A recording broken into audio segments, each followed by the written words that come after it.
This channel does not promote any violent, harmful, or illegal activities. All content provided by this channel is meant for an educational purpose only. নমস্কার বন্ধুরা, all in one YouTube চ্যানেলে তোমাদের সকলকে স্বাগত। তো বন্ধুরা, তোমরা জানো যে কাশ্মীরের পহেলগাঁওতে যে ভয়াবহ জঙ্গি হামলা হয়েছে, পাকিস্তান এর দ্বারা সংগঠিত একটি জঙ্গি হামলা, এবং সেই জঙ্গি হামলাতে আমাদের প্রায় 28 থেকে 29 জন আমাদের যে ভারতীয় সহনাগরিক বা যোদ্ধাদেরকে আমরা হারিয়েছি। এটা একটা ট্র্যাজিক ইনসিডেন্ট আর কি, যেটা আমরা হিস্ট্রি পড়ে থাকি, এবং হিস্ট্রিতে যে ট্র্যাজেডিগুলো ঘটেছে অনুরূপভাবে সিমিলারলি এই যে ভারতবর্ষের বুকে যে মানে পহেলগাঁওতে যে জঙ্গি হামলাটা হয়েছে, সেটা একটা ট্র্যাজেডি। এই ট্র্যাজেডিকে আমরা কখনো ভুলিনি, ভুলবো না, ভুলতে পারবো না। ইতিহাস প্রজন্মের পর প্রজন্ম এটা মনে রাখবে, এবং সেই ক্ষেত্রে আমাদের পুরো ব্লাডের মধ্যে দিয়ে এটা ফ্লো হতে থাকবে। একটা রিভেন্স আমরা সারা ভারতবাসী, 142 কোটি ভারতবাসী মিলে নিতে চাই। তো যাই হোক বন্ধুরা, এইখানে মানে গভর্নমেন্ট একটা স্টার্ন অ্যাকশন নিচ্ছে। তার ফলে যারা মানে ইনফিলট্রেটর রয়েছে, Bangladeshi, weather Bangladeshi or Rohingya or Pakistani, তো তাদেরকে ফাইন্ড আউট করছে, যেটা অনেক মানে আজ থেকে 10 বছর আগে করা উচিত ছিল। 10 বছর না, আজ থেকে 50 বছর আগে করা উচিত ছিল, সেটা এখন করছে আস্তে আস্তে। মানে আমাদের দেশের একটা নীতি আছে যে কোনো মানে পেশেন্ট আগে রুগী হয়ে যাবে, রুগী হয়ে গেলে মানে ক্রিটিক্যাল অবস্থা মানে ভেন্টিলেটার্স বা আইসিইউতে দেওয়া হবে, তারপরে তাকে মেডিসিন এর জন্য মানে ডাক্তার কাছে নিয়ে যাওয়া হবে। মানে আইসিইউ কন্ডিশন যখন হবে তখন তাকে নিয়ে যাবে, তার আগে নিয়ে যাওয়া হবে না। তো আজকে যে ইনফিল্ট্রেটর রয়েছে, ব্যবস্থা রয়েছে, যে সমস্ত সীমান্ত ঘেরা আমাদের মানে বাংলাদেশ, পাকিস্তান বা চায়নার যে বর্ডারগুলো রয়েছে, আফগানিস্তান সীমান্ত ঘেরা যে মানে স্টেটগুলো রয়েছে, সেখান থেকে যে অনুপ্রবেশগুলো ঘটছে মানে হচ্ছে প্রতিদিন, সেখানে যে আমাদের ফেন্সিং আর কি, ফেন্সিংটা আরো অনেক আগে করা উচিত ছিল।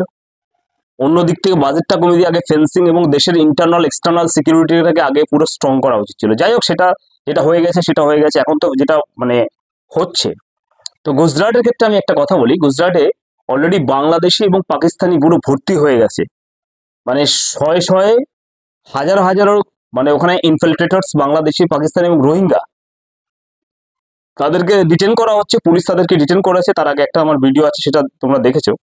তো এইবার ওখানে আমাদের মানে ওয়েস্ট বেঙ্গল থেকে অনেক লোক যারা কাজে গেছে আর কি, তাদেরকে কিছু সাসপেক্টেড হিসেবে ডিটেন করা হয়েছে, এরকম হচ্ছে।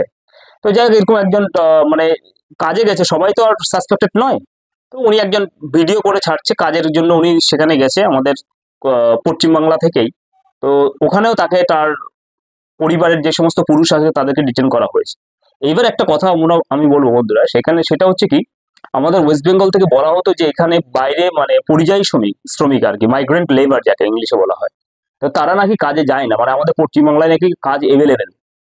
তো আমরা যতদূর জানি আর কি, 2010 থেকে শুরু করে 2026 সাল পর্যন্ত কোনো গভর্নমেন্টের কোনো সার্ভিস এখানে মানে কোনো রিক্রুটমেন্ট, কোনো প্রসেস কিছুই হয়নি। আর যা হয়েছে সেটা তোমরা সকলেই জানো, 26,000 চাকরি বাতিল থেকে শুরু করে সবকিছু। আর ফ্যাক্টরি, কলকারখানা সেরকম আর কোনো কিছু নেই বললেই চলে। তো এই কাজের জন্য, দুটো রুটি রুজির জন্য আর কি, কিছু মানুষ, ওয়েস্ট বেঙ্গলের অনেক মানুষ, মানে শুধু গুজরাট নয়, পাঞ্জাব, হরিয়ানা, মহারাষ্ট্র, চেন্নাই, সাউথের সমস্ত স্টেটগুলোতে কাজের জন্য যায়, শুধুমাত্র রুটি রুজির জন্য। তো যারা অনেকে বলে আর কি, যে কোনো যারা অনেক নেতা মন্ত্রী বলে থাকে আর কি, যে না বাইরে কাজের জন্য কেউ যায় না ওয়েস্ট বেঙ্গলের কাজ নাকি এভেলেবেল। তো তাদেরকে বলবো এই ভিডিওটা আপনারা দেখুন। তো সবাই বন্ধুরা দেখো ভিডিওটা, তারপরে আমি আসছি। বেশি বেশি করে শেয়ার করবো। একটা ইম্পর্টেন্ট কথা নিয়ে এসেছি, ঠিক আছে? তো আমরা গুজরাটে থাকি, এখান থেকে সবাইকে পুলিশ তুলে নিয়ে গেছে, সবাইকে, আমার চাচাদের, আমাদের যত বাঙালি ছিল সবাইকে তুলে নিয়ে গেছে। হচ্ছে তোমার কাশ্মীরে যে দুর্ঘটনা ঘটেছে তার জন্য সব বাঙালিদেরকে খুঁজে, আর বাঙালিদেরকে তুলছে। কিন্তু তো আমরা তো ইন্ডিয়ান, আমরা তো কিছু করিনি, ঠিক আছে? আমরা তো ইন্ডিয়ান, আমাদের কলকাতা থেকে ক্যানিং থেকে 10 নম্বর হচ্ছে আমাদের ঘর।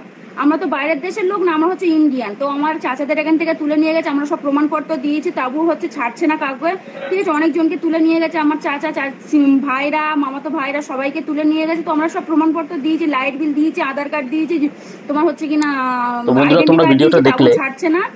যে এখানে কি এখানে বুঝলেন বলা যে হচ্ছে মাত্র এই যে আমরা এখানে মহিলা যেখানে ভদ্রমহিলা থাকি তিনি সেখান থেকে বলছেন তুলে তিনি নিয়ে গুজরাটে যাচ্ছে, গেছেন নিয়ে এবং বলছে সেখানে তোমাদের কাজ ছেড়ে করে দেবো রুটি বলে এখন রুজির 2-3 দিন সন্ধানে হয়ে আছে, আটকে পশ্চিম রেখে বাংলা থেকে দিয়েছে। আমাদের ওয়েস্ট তো বেঙ্গল তোমরা থেকে, প্লিজ বেশি বেশি করে এই হ্যাঁ, ভিডিওটা শেয়ার করবে সেখানে যাতে গিয়ে সবার কাছে পৌঁছাতে পারে, তাদেরকে সবাই ডিটেন যাতে করা জানতে হচ্ছে, পারে যে আটক কি করা হচ্ছে, হচ্ছে না সমস্ত হচ্ছে, কিছু আমরা কোথায় সাসপেক্টেড। এসে দেখো ফেসে আছি প্রত্যেকটা সেটা গভর্নমেন্টের একটা তোমরা ভালো নর্মস করে। আমরা আছে বিদেশে এবং এসেছি থাকতে, ইন্টারনাল ঠিক আছে? এক্সটার্নাল আমরা যে সিকিউরিটির রোজি ক্ষেত্রে রোজগার করে যেটা খাই, যে আমরা যে বিদেশে সরকার এসেছি ভালো বুঝবে থাকতে। সেটা তাকে করতে আমরা হবে। যাতে আমার এটা দেশে কিছু আরো নেই বলে গুজরাট বিদেশে এসেছি সরকারের থাকতে। উচিত ছিল আজ থেকে সুরাটে 20 বছর এসেছি, আগে আমরা এটা করা। সুরাটে থাকি, তা সুরাটে যেটা এরকম হচ্ছে। ইনফিল্ট্রেটার্স সবাইকে অনুপ্রবেশকারী তুলে আমাদের নিয়ে এই যে যাচ্ছে ওয়েস্ট বেঙ্গলে, বাংলাদেশে। তাহলে তোমরা ওখানে যদি এত বাংলাদেশিদের হতে খুঁজে পারে তো তাহলে ওয়েস্ট বাংলাদেশিদের বেঙ্গলে খুঁজে কত তো তোমরাই করো, অনুপ্রবেশকারী ঠিক ঢুকে আছে? রয়েছে, আমরা রোহিঙ্গা থেকে বাঙালি শুরু হচ্ছে, করে আমরা হচ্ছে সমস্ত কিছু। কলকাতায় আমাদের বাড়ি, সেগুলো তো ফাইন্ড আমাদের আউট কেন করতে হবে, তুলছো? নাহলে কিন্তু আমাদের কেন ইন্টারনাল কত এবং কিছু এক্সটার্নাল করছো? পুরো সিকিউরিটি পুরো হ্যাম্পার হয়ে যাবে। জেন্টসকে তুলে তো নিয়ে যাই যাচ্ছে, হোক, এই ছাড়ছে যে না। তো মহিলা আমরা রোজি ভদ্রমহিলা রোজগার করে বলছে খাই, আর আমরা কি যদি আমাদের যদি উপরে এই রোজি ছড়িয়ে দিতে রোজগার বা আমার স্বামী কাউকে যদি কাউকে তুলে ভিডিওটা নিয়ে দিতে, যায়, তাহলে তো আমরা আশা খাবো করছি কি, কি খাবো লাভ কি? হবে না হবে ঠিক আছে? জানি না। আমরা বিদেশে এসেছি উপরে ছড়িয়ে থাকতে। দিলে কি হবে, তো কারণ প্লিজ আমাকে বন্ধুরা, তোমরা আমাদের এই ভিডিওটা ওয়েস্ট বেশি বেশি বেঙ্গলের করে ছেলে শেয়ার মেয়েদের করো কাজের যাতে জন্য কিন্তু সবার বাইরে কাছে যেতে হবে।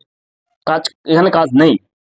যে যত বড় মানে লেকচার দিক ভোটের জন্য অনেকে অনেক কথা বলে থাকে যে এখানে কাজের এভেলেবেল রয়েছে, সবকিছু রয়েছে, তাহলে আজকে তো দেখা যাচ্ছে যে কত লাখ লাখ হাজার হাজার মানে বাঙালি তাদেরকে বাইরে কাজের জন্য যেতে হচ্ছে। হ্যাঁ, এই সুবাদে আর একটা কথা বলি রাখি বন্ধুরা, কিছু মানুষ হয়তো মানে কারো ছত্রছায়ায় থেকে এবং আরো কি মানে নিজের ফায়দার জন্য তারা আবার বাঙালি, বিহারি, গুজরাটি, পাঞ্জাবি এই সমস্ত কিছু মানে রুল অ্যান্ড ডিভাইড পলিসি করছে আর কি। তারা অমুক পক্ষ তমুক পক্ষ এই সমস্ত কিছু, সেই পক্ষওয়ালাদেরকে কিন্তু আজকে আমার কোথাও খুঁজে পাওয়া যাচ্ছে না। তারা কিন্তু আজকে এই যে যারা ওখানে ডিটেন করা হচ্ছে তাদের পাশে কেন গিয়ে ওখানে দাঁড়াচ্ছে না ওই রাজ্যগুলোতে? কারণ এখানে বাংলায় যদি আমরা শুধুমাত্র আমার কোনো ভিউয়ার্স বাড়ানোর জন্য বা কোনো কিছু নিজের স্বার্থের জন্য বাঙালি, বিহারি, হিন্দুস্তানকে ডিভাইড করে দিই, তার কিন্তু ফলটা কিন্তু আমাদের বাঙালিদেরকে যারা বাইরে কাজের জন্য যাচ্ছে তাদেরকে ভুগতে হবে। তাহলে আজকে যারা যেখানে কাজে তাদেরকে পাঠিয়ে দিচ্ছে এখানে, বা এই রুল অ্যান্ড পলিসি ডিভাইডটা এখান থেকে করা হচ্ছে, এই পশ্চিমবাংলা থেকে যদি কিছু লোক করছে আর কি নিজেদের স্বার্থের জন্য, তাদেরকে বলবো এই লোকগুলোর কিন্তু রুটি রুজি কিন্তু আপনারা মারছেন, তাহলে আপনাদেরকে আপনারা দিতে পারবেন তো? যারা যে ওখান থেকে যাদেরকে কাজ থেকে পাঠিয়ে দেওয়া হবে তাদের, তাহলে তাদের কাজের ব্যবস্থা আপনারা করে দিন। তো বলবো এই সমস্ত কিছু করবেন না। কোনো রুল অ্যান্ড ডিভাইড, আমাদের পরিচয় আমরা ভারতবাসী, সেটা বাঙালি হোক, বিহারি হোক, হিন্দুস্তানি হোক, নন বেঙ্গলি হোক, হিন্দু, মুসলিম, খ্রিস্টান, বৌদ্ধ, জৈন, যে কোনো সম্প্রদায়ের জাতি হোক, আমরা সকলেই একটাই যে পরিচিত, সেটা হচ্ছে আমরা ভারতবাসী। কিন্তু এখানে কিছু দেখতে পাচ্ছি আমরা কিছু সোশ্যাল মিডিয়াতে বা কিছুতে, সেক্ষেত্রে কিছু একটা আমি ধুম করে একটা কিছু খুলে দিলাম, খুলে দিয়ে সবাই এবার বাঙালি, বিহারি, হিন্দুস্তানি করে দিলাম, তাহলে এর ইম্প্যাক্টটা যে কত বড় হতে পারে সেটা তারা যে আজকে এটা করেছে তাদেরকেও ভাবা উচিত। আজকে যে এই যে ভদ্রমহিলা তিনি এই কথা বলছেন, তার পাশে আপনি গিয়ে দাঁড়ান এবং ওখান থেকে যে হাজার হাজার লোক, শুধুমাত্র এই মানে গুজরাট নয়, বিহার, উড়িষ্যা, পাঞ্জাব বা মহারাষ্ট্র, সাউথের যে সমস্ত স্টেটগুলো আছে সেখানে যারা বাঙালিরা কাজে যাচ্ছে তাদের ক্ষেত্রে কিন্তু আপনি অসুবিধা সৃষ্টি করার চেষ্টা করছেন। তাই জন্য বলবো এই ধরনের কোনো কাজ করবেন না। হ্যাঁ, একটাই আমাদের জাতি, সেটা হচ্ছে আমরা ভারতবাসী। তো বন্ধুরা, পরিস্থিতি কিন্তু খুবই কঠিন, এবং কারণ আমাদের বাংলায় কিন্তু কাজের পরিস্থিতি খুবই জটিল থেকে জটিলতর, এবং এখানে আর একজন কোনো সরকারি এবং বেসরকারি কাজ হবে বলে এই ওয়েস্ট বেঙ্গলে মনে হয় না।